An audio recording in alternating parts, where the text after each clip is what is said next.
यहाँ पे जो है इसके बाद टोटल निकालना है। तो टोटल निकालने के लिए क्या करेंगे, सबसे पहले यहाँ पे इज़ इक्वल्स टू सम लिखेंगे, फिर ब्रैकेट ओपन करेंगे, यहाँ पे b, इसका b और इसका 2, तो b2 plus c2 plus d2 plus e2 plus f2, फिर ब्रैकेट बंद कर देंगे। तो ये जो है हमारे पास इसका टोटल बन जाएगा। सही, ये टोटल यहाँ पे ब्लैक कलर की प्लस की साइन आएगी और इसको जो है वो हम पूरा ड्रैग कर देंगे। सही, उसके बाद एवरेज निकालनी है। एवरेज क्या करेंगे, एवरेज के लिए इज़ इक्वल्स टू एवरेज कैसे करेंगे, ये जो हमारा टोटल आया ना इसको डिवाइड कर देंगे 5 से। तो अब एवरेज ब्रैकेट, अब टोटल का क्या है, G2 डिवाइडेड बाय कितने नंबर हैं, 1 2 3 4 5 डिवाइड बाय 5। तो उसके बाद हमारे पास यहाँ पे ब्रैकेट जो है वो क्लोज़ हो जाएगा, फिर एंटर कर देंगे तो यहाँ पे एवरेज आ गया। फिर इसको क्लिक करेंगे, इसको क्लिक करने के बाद जो है यहाँ पे ब्लैक कलर का प्लस आएगा, इसको हम ड्रैग कर देंगे। तो ये जो है ये हमारी पूरी एवरेज निकल गई। परसेंटेज करने के लिए क्या करेंगे, इज़ इक्वल्स टू परसेंटेज। सही है, उसके बाद फिर ब्रैकेट ओपन, फिर ये G2 है, टोटल मेरे पास G2, तो G2 सही है। फिर मल्टीप्लाई की साइन 8 के ऊपर जो मल्टीप्लाई का साइन होता है उसको दबाएंगे, मल्टीप्लाई बाय 100, उसके बाद स्लैश दबाएंगे। अब इसको क्या लिखेंगे, देखो ये मैंने 75 में से लिखे हैं, तो 75 प्लस 75 प्लस 75 प्लस 75 और प्लस 75, मतलब 5 दफ़ा 75 करते हैं तो हमारे पास क्या आता है 375। 3F2 जी यहाँ पे हमने लिखा ना G2 मल्टीप्लाई बाय 100 और डिवाइडेड बाय हमारे पास क्या आएगा 375। सही है, उसके बाद हम इसका ब्रैकेट क्लोज कर देंगे।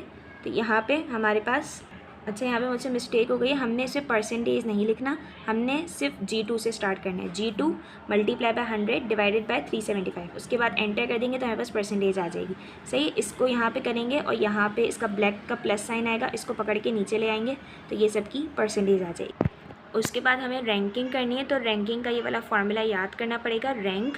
उसके बाद I2, हमारे पास ये परसेंटेज का जो पहला है ना वो है I, यहाँ से I और यहाँ से 2। सही है, तो परसेंटेज में हमारे पास रैंक, फिर I2, फिर कॉमा, फिर F, फिर डॉलर। सही है, ये डॉलर तक हमने लगाया। उसके बाद हम लिखेंगे 2 क्यों लिखा, क्योंकि यहाँ पे ये 2 पे था।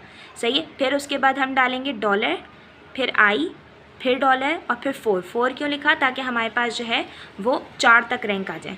उसके बाद कॉमा डाला, उसके बाद 0 डाला, 0 का मतलब कि हमें जो है वो असेंडिंग ऑर्डर में करने हैं। सही है, उसके बाद हम असेंडिंग था या डिसेंडिंग था, मेरे ख्याल से असेंडिंग डिसेंडिंग जो भी होगा वो देख लेंगे। उसके बाद इसको एंटर करेंगे तो यहाँ पे रैंक हमारे पास जो है वो 4 आ गया। ठीक है, 4 आ गया। उसके बाद हम जो है इसका फिर से ब्लैक की तरह को करेंगे, यहाँ पर जाएंगे, उसके बाद ब्लैक को करेंगे, ब्लैक को करने के बाद इसको ड्रैग करेंगे तो यहाँ पे हमारे पास जो है ये सारे रैंक्स आ गए। रैंक की मुझसे थोड़ी सी मिस्टेक हो गई थी, तो यहाँ पे देखो रैंक का क्या है, इज़ इक्वल्स टू रैंक, फिर G2 क्यों लिखा, क्योंकि यहाँ पे G था तो G का यहाँ से 2, तो G2। सही है, उसके बाद कॉमा, फिर डॉलर, फिर वापस G, फिर 2 क्योंकि 2 से स्टार्ट हो रहा है। उसके बाद फिर कॉलन डाला, फिर डॉलर, फिर G, फिर डॉलर और 11 तक, क्योंकि यहाँ पर 11 था। सही, सबसे पहले ये याद रखना है कि हमने G2 लिखा, G2 से स्टार्ट हो रहा है, फिर 2 डॉलर लगाए, उसके बीच में एक G और 2, मतलब ये वाला G, ये देखो यहाँ पे डॉलर लगाया, फिर ये वाला G, फिर डॉलर लगाया, फिर ये वाला 2, ये वाला।